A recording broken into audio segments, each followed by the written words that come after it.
السلام علیکم پیارے بچوں، آج ہم چوہے اور شیر کی کہانی پڑھیں گے۔ ایک دفعہ کا ذکر ہے کہ ایک جنگل میں ایک چوہا رہتا تھا۔ چوہا بہت ہی زیادہ ڈرپوک تھا۔ وہ ہر ایک چھوٹی سے بڑی چیز سے ڈرتا، یہاں تک کہ اگر اس کے سامنے ایک چھوٹا سا مچھر بھی آ جاتا تو وہ اس سے بھی ڈرنے لگ جاتا اور بھاگ کھڑا ہوتا۔ اگر وہ ٹہنی پہ بیٹھا اور ہوا سے ہلکی سی ٹہنی ہلی، اس کے پتے گرے تو چوہا اتنا ڈرتا کہ وہ جلدی سے اس درخت کے بل میں جا گھستا۔ باقی سب جانور اس کے اس ڈرنے کی وجہ سے اس کا بہت ہی زیادہ مذاق اڑاتے اور کہتے، دیکھو دیکھو تم تو تھوڑی سی ہوا سے بھی ڈر گئے، دیکھو دیکھو تم تو ایک مچھر سے بھی ڈر گئے۔ چوہے کو یہ چیز بہت پریشان کرتی تھی۔ وہ جب باقی جانوروں کو دیکھتا خود کا مذاق اڑاتے ہوئے تو وہ اس بات پہ بہت ہی زیادہ شرمندہ ہوتا۔ ہر جانور اس کا مذاق اڑاتا، چاہے وہ گلہری ہو، ہماری پیاری سی چڑیا ہو یا ہرن ہو۔ ان سے تنگ آ کر چوہے نے فیصلہ کیا کہ وہ اپنی بہادری دکھائے گا۔ وہ جنگل میں گیا جہاں پہ ایک شیر سو رہا تھا۔ شیر نے بھرپور اپنا لنچ کیا اور ریسٹ کر رہا تھا۔ چوہے نے اپنی بہادری دکھانے کے لیے آہستہ آہستہ شیر کے اوپر چڑھنا شروع کیا۔ جیسے جیسے وہ اوپر بڑھتا گیا اس کا خود پہ کانفیڈنس بڑھتا گیا۔ شیر کی کمر پہ پہنچ کر وہ بالکل سیدھا کھڑا ہو گیا اور وہاں سے اپنے دوستوں کو ہاتھ ہلانے لگا، انہیں یہ دکھانے لگا کہ وہ کتنا بہادر ہے۔ اتنے میں شیر کی آنکھ کھل گئی۔ شیر نے اپنے سر کو جھٹکا اور چوہے کو پٹک کے نیچے گرایا۔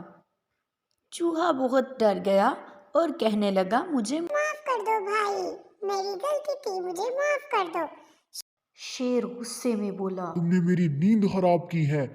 یہ سب دیکھ کر باقی جانور ہنسنے لگے۔ شیر نے اچھی خاصی ڈانٹ پلائی چھوٹے سے چوہے کو۔ چوہا معافیا مانگنے لگا اور اپنی غلطی تسلیم کر لی۔ شیر سے کہنے لگا، بھائی مجھے معاف کر دو اور مجھے جانے دو، ہو سکتا ہے میں کبھی تمہارے کام آ جاؤں یا تمہاری کوئی مدد کر دوں۔ یہ بات چوہے کی یہ فریاد سن کر شیر زور سے ہنسنے لگا، کہنے لگا، یہ چھوٹی سی مخلوق اب شیر کی مدد کرے گی۔ لیکن شیر کی اس ہنسی کی وجہ سے چوہا اور زیادہ ڈر گیا تھا۔ بعد میں شیر نے چوہے کو جانے کی اجازت دے دی اور کہا، ٹھیک ہے میں تمہاری بات مان لیتا ہوں، تم یہاں سے چلے جاؤ، میں نے تمہیں معاف کیا۔ یہ سن کر چوہا بہت ہی خوش ہوا اور شیر کا شکریہ ادا کیا۔ چوہے کو ہنسی خوشی واپس جاتا دیکھ کر باقی جانور بہت حیران ہوئے کہ کیسے ایک ڈرپوک چوہے نے شیر سے دوستی کر لی۔ پھر اچانک یوں ہوا کہ شیر آہستہ آہستہ جنگل میں چل رہا تھا کہ اسے ایک شکاری نے جال میں پھنسا لیا اور وہ جال میں پھنس بھی گیا۔ شیر بالکل ہوپ لیس ہو کر بیٹھا تھا، اس کو نہیں پتا تھا وہ کیا کرے۔ باقی جانور آئے اور اسے دیکھ کر ایک طرف ہو دیے، کوئی بھی شیر کی مدد کرنے کو تیار نہ تھا۔ شیر اپنی بے بسی پر بہت پریشان بھی تھا۔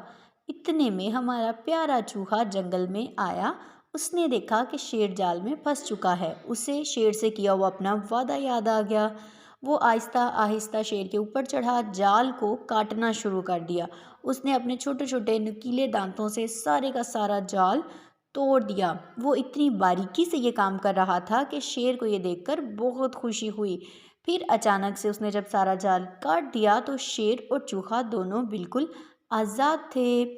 شیر نے چوہے کا شکریہ ادا کیا اور اسے اپنا دوست بنا لیا، اپنی کمر پہ بٹھایا اور جنگل کی طرف چل دیا۔ شیر اور چوہا ہنسی خوشی دونوں جنگل میں اپنی جگہ پر پہنچ گئے۔ وہاں پر شیر نے بہت ہی محبت بھرے انداز میں چوہے کا شکریہ ادا کیا اور چوہے سے اپنی دوستی پکی کر لی۔ یوں تھوڑی سی ہمت دکھا کر ایک ڈرپوک چوہا بڑے شیر بادشاہ کا دوست بن چکا تھا۔ یہ چیز باقی جانوروں کے لیے بہت ہی حیران کن تھی، کیونکہ انہوں نے کبھی نہیں سوچا تھا کہ ڈرپوک چوہا اتنا بہادر نکلے گا۔ اب چوہا اور شیر جنگل میں ہنسی خوشی رہنے لگے۔